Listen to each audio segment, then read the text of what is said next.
shamponi nuk ka rëndësi sa është i shtrejt, krejt varet cili flok për shtatën e qatë shampon. Tregon të ca gabime që i bojnë vajzat mas shumë ty me flokë. Përdorin produkte shumë,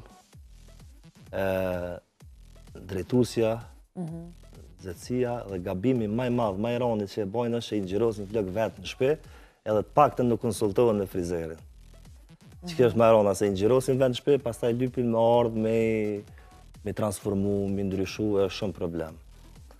Zakonisht edhe për shampona, e thamë që shamponi nuk ka rëndësi sa është i shtrejt. Krejt firmat e shamponave janë të mira, se cila firma është e mirë, po krejt varet cili flok për shtatën e qatë shampon. Zakonisht të flok këna probleme të na me flok të ndryshëm shumë. Flokën e ndryshëm edhe flokën e thatë zakonisht ndyrën e kryon trupi, kjo dihet botnisht, edhe këtu ndikon mas shumë të shamponi.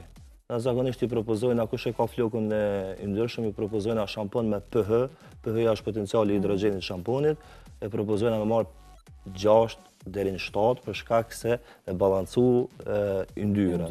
Zakonisht kush i ka flokë të thata i tregojnë që me marë shamponin 5.5, 4.5 që me neutralizu.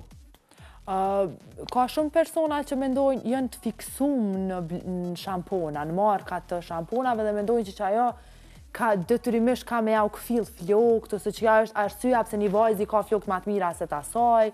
Unë e kom lexu një artikull, zisa është i vërtet që është mirë me ndru shamponat, së është mirë me qenë stoik me një shampon të njëjtën, me një markë, është mirë me eksperimentu, të paktën çdo 6 muaj që... Arsyeja pse është mirë me ndru, shkaku se ndryshon gjendja e flokët 3-4 muaj.